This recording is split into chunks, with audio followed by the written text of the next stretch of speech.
Hey everyone, I am Pranshi Agrawal and welcome back to my YouTube channel. Now we are going to see the first question of today's Leetcode weekly contest 443, which is minimum cost to reach every position. Okay, so let's see what is this question and how we can solve it. So in this question, you are given an integer array cost of size n and you are currently at position n at the end of the line. Let's say if there are some paper 1, 2, 3, 4, 5. So you are standing at the end of the line in a line of n plus 1 paper numbered from 0 to n. So you are standing at the nth position in the line of n plus 1 people. It means basically you are standing in the last. And you wish to move forward in the line, but each person in front of you charges a specific amount to swap places, and the cost to swap with person I is given by cost of I, and you are allowed to swap places with people as follows. If they are in front of you, you must pay them cost of I to swap them, and if they are behind you, they can swap with you for free. Let's say you want to come from this position to this position, so the cost which this person needs, you have to pay them. And let's suppose now you have swapped, you are at this position, so you can reach to this position in for free, because you can swap with people behind you for free. Okay, what you need to return? You need to return an array answer of size n, where answer I is the minimum total cost to reach each position I in the line. So what you need to return? You need to return an answer vector of size n, where each position, each index will represent the minimum cost to reach that position. Okay, let's see with an example. 5, 3, 4, 1, 3, 2. So you have been given within vector 5, 3, 4, 1, 3, 2, and you are standing at the last. Let's suppose somewhere here. Okay, so it is for sure that you need to swap with this first person directly. There are no other choices. Let's say if you swap with this one, then you have to pay all these costs to reach this position. So that doesn't make any sense. So obviously for reaching the first position, you are going to swap directly with the first person. So let's start creating our result. So obviously to reach this position, you will be needing 5 cost. Okay. So for reaching this second position, what you need to do? You need to check whether there is some position before that position which costs less than this position. Is there any position? No. So let's swap it directly. Okay.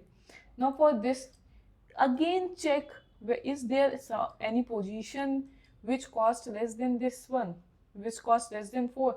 Yeah, 3 costs less than 4. So what you can do, you can swap with 3 and then reach to this position for free, because you can swap the people behind you for free.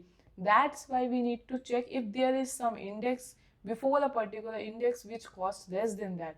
If yes, then you will swap with that index and reach to some later index for free. So you will swap for 3. Okay, now for 1, is there any index for which, is there any position which costs less than 1? No, so you will swap for 1. Okay, now for 3, is there any position which costs less than 3? Yes, 1. So what you will do, you will reach this position, you will swap with this position for the cost of 1, and then will reach to this position for free. Okay, now for 2, is there any position which costs less than 2? Yes, 1. So you will swap with 1 and then swap with 2 for free. Okay, so the cost will remain 1. So your answer will be 5, 3, 3, 1, 1, 1. Yeah, 5, 3, 3, 1, 1, 1. So, and in the second case as well, you will swap for cost 1 with the first person, and then again for 2, check for the before positions whether there is some position with less cost or not. Yes, obviously 1 is the least cost in all of these numbers, so obviously our answer is going to be 1 for all the positions. Okay, so how we can code this thing? So one thing is that for each index, you will check for all the indexes before that to check the minimum element before that particular position. It will take big of n square. But do we really need to check for all the indexes again and again? No, we don't need to check. What we can do, we can just simply start our result vector with the position, with the initial value as 5 and with size n, let's say, because anyways first position is going to need the cost of 0. And then we can check, we can update our result in the way that minimum of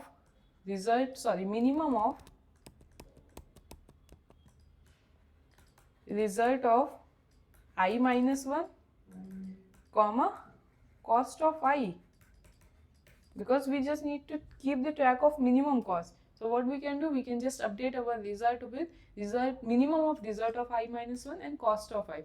So when we are at 3, our result of I minus 1 is 5. So minimum of 5 comma 3, 3. Now we are at 4. So minimum of 3 comma 4, 3. Now we are at 1. Minimum of 3 and 1, 1. Now we are at 3. Minimum of 1 and 3, 1. Now we are at 2. Minimum of 1 and 2, 1. Yeah, we got our answer. So we just need to apply this condition to get our final result vector. Okay, let's try code this. So its code is quite simple. So let's initialize n with the size, and let's initialize our result vector with size n, and result of 0 is going to be cost of 0. And let's start iterating in our result vector, in our cost vectors, and let's update our result with minimum of result of I with minimum of result of I minus 1 comma cost of I. Cool. And finally just return the result. Let's try run this. What I have done now, yeah, sorry, result of I with, we have to initialize I with 1, otherwise obviously how we will be able to access the index I minus 1. Yeah, let's try submitting it. So yeah, it's working fine. Now let's talk about its time and space complexities. So as we are just doing a simple single iteration, so its time complexity will be big of n, and as we have not used any extra space, if we don't consider the space of the result vector, then its space complexity will be big of 1. So yeah, this was all for this question. This was a pretty easy question as it was the first question of the contest. I hope you get it, but if you still have any doubts, then you can post in the comment section. I will surely try to answer them. Till then, bye guys, see you in the next video.